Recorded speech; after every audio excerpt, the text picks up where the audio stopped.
Namaste, you are listening to Prem Anmol Hota Hai Vani. I am your host, Vani. In the last episode, upon my return, Papa shared how Alka ma'am took care of him.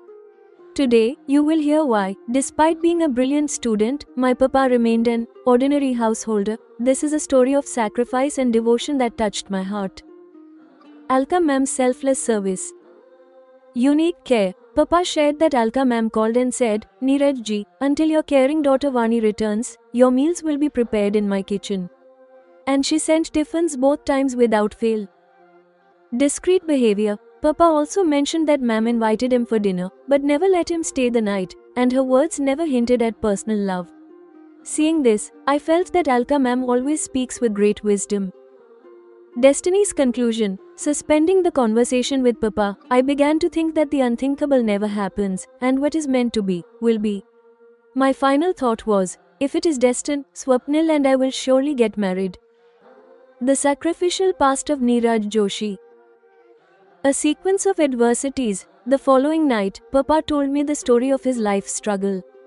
His childhood was full of prosperity, but a robbery occurred just as he entered college, changing everything.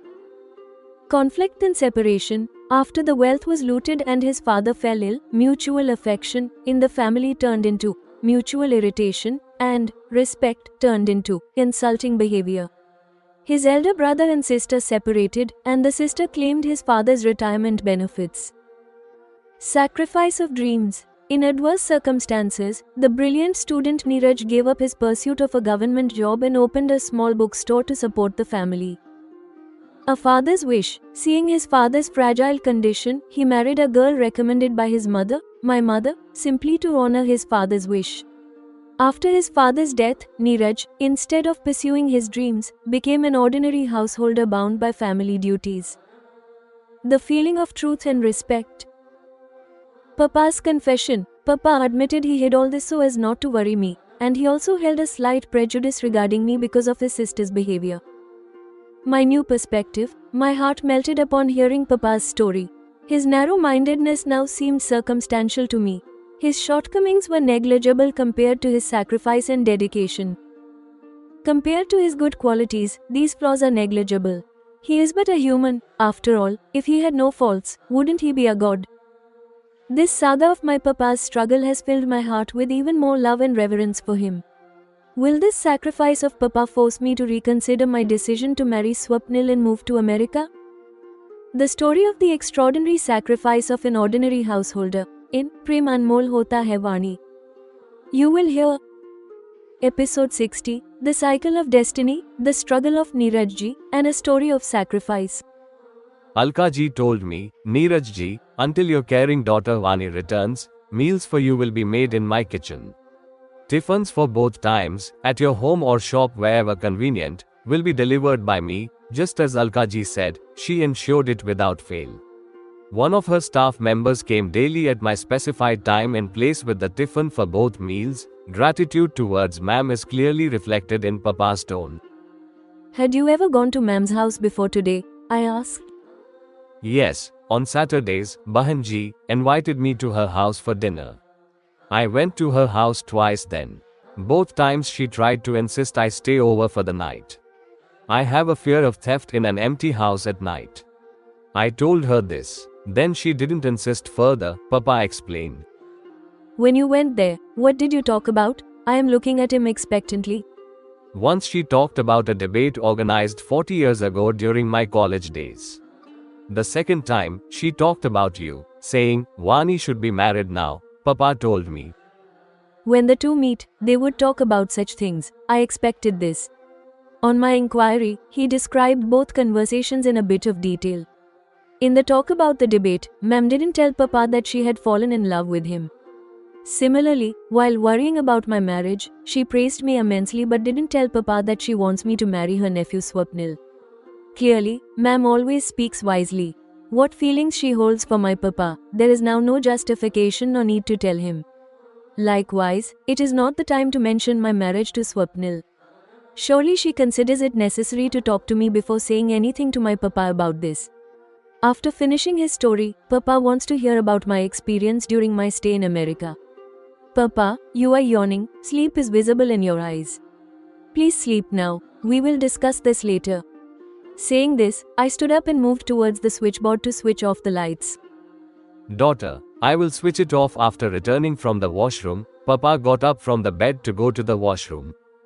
While going to my room, I am thinking, I will ask Papa, despite being sharp in studies, how did he later remain just an ordinary householder? Reaching my room, I have lied down on the bed. I started imagining, if Papa and Ma'am had married, what things would have changed? I felt then there would be no possibility of my marriage to Swapnil. Then questions arose in my mind, if Papa had married Ma'am, what would be the guarantee that I would be their child? What if that had happened? Finally, I reached the conclusion that it is useless to think like this. In reality, the unthinkable never happens. No matter how hard a being tries, only what is meant to be, happens. Even if I wish not to marry, thinking so won't change anything. If it is destined, Swapnil and I will surely get married. This was my last thought before falling asleep. The next night, I heard the story of Papa remaining just an ordinary householder from my Papa like this. Neeraj Joshi's childhood was spent in total prosperity and favorable conditions. Neeraj is the youngest among his 3 siblings. His father held a good government job as a tehsildar. His parents were well respected in the neighborhood. Neeraj was a brilliant student. In every class exam result, he always stood first in school. While Neeraj was in school, his elder brother and sister got married. Until then, Neeraj and his family had not faced any kind of adversity. Neeraj's schooling ended and the time for his college admission arrived. Then many things started changing rapidly in his father's family, and a sequence of some unthinkable events began. One night, a robbery took place in their house. Dacoits looted almost all the wealth accumulated by his parents and all the expensive jewelry of his mother and sister-in-law. A police report was filed, but the police couldn't catch the dacoits. Neeraj's father suffered a deep mental shock from this. He began to stay ill and couldn't even perform his job properly. As long as favorable conditions existed in the family, mutual affection and respect among members were also good. Being looted by dacoits brought many scarcities to the family. In such a situation, the deterioration of Neeraj's father's health increased the problems. Among family members who lived with mutual affection and respect, conflict arose. Mutual affection turned into mutual irritation, and respect took the form of insulting behavior. The family received another shock when, instead of staying together in scarcity, Neeraj's brother moved out with his wife to live separately. Neeraj's sister also claimed her right over the benefits received upon Papa's retirement. In this way, the remaining savings, which could have helped Neeraj's future and father's treatment medicine, were mostly taken by the sister and brother-in-law after fighting with the parents.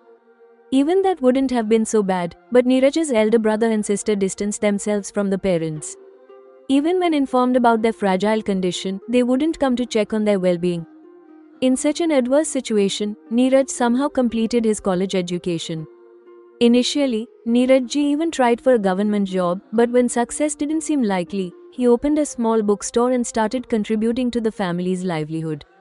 Meanwhile, Neeraj's father's condition worsened even more. Now he stayed confined to bed. Then Neeraj's mother said to Neeraj, "Son, your father wants to see your bride's arrival in the family while he is alive. He says, I can't trust when I might leave this world. Tell Neeraj to get married soon. I want to see a glimpse of the daughter-in-law before closing my eyes." Then Neeraj, seeing his father's mental and physical condition, decided to honor his wish. Neeraj married the girl seen and recommended by his mother. Neeraj got a good wife. His father also joyfully welcomed the daughter-in-law's arrival into the home. Then, before Neeraj's marriage had completed 3 months, his father left this transient world forever. Thus Neeraj, who possessed a sharp intellect, got busy in his small shop for the livelihood of his mother and newly wedded wife. Struggling and fighting through such daily adversities, Neeraj, once a distinguished student, transformed into an ordinary householder. My heart was moved by the story Papa told. "Papa, you or Mom never told us about your struggle before. It's possible that the complaint I had that you didn't send me to Trichy to study, I wouldn't have had it," I said sadly. We didn't want to put you children in this worry. That's why we avoided discussing this. Also, the conflict my sister created at our father's last moments made me a bit prejudiced about you too. I used to think, one day you two will go to your in-laws. Then it's possible you two would create some unpleasant scene like my sister in our family. I gave full seriousness to Mayank's education. Regarding you, I considered my duty only until performing your marriage. Today, Papa didn't hesitate to accept the truth of the discrimination he practiced in raising Bayer and me. Now, even after knowing this, I won't lack in performing my respect and duty towards him. Papa surely has understood this truth. I only felt sympathy for Papa. He is not selfish. He didn't fail in performing his duty towards his parents. When Neeraj ji's mother told his father's wish, he had even gotten married. Though he found a very good life partner, my mother, from it, he married her only while respecting his mother's wish. He didn't engage in any kind of argument with his mother. In the family's adverse situation, with whatever was possible, he started his small shop. He engaged in supporting the family with a dedicated spirit. Whatever dreams he might have had as a brilliant student, instead of trying in that direction, he didn't hesitate to do a small business that was possible for the family's benefit. He engaged himself with heart, soul, and wealth in fulfilling the responsibilities that had fallen on his shoulders. What Neeraj's achievements and qualifications were during school-college days, he never looked back. Keeping no complaint, he kept fulfilling whichever work was necessary in his life. Because of this, he used to seem like an ordinary person to me. Now that I have learned about his life primarily characterized by sacrifice and dedication, my feelings of respect and reverence for him have only increased. The few mistakes he made and the narrowness in his thoughts now seem circumstantial to me. Compared to his good qualities, these flaws are negligible. He is but a human, after all. If he had no faults, wouldn't he be a god? Gemini's Review, Creative Guidance, and Presentation Instructions. Episode 60 ends.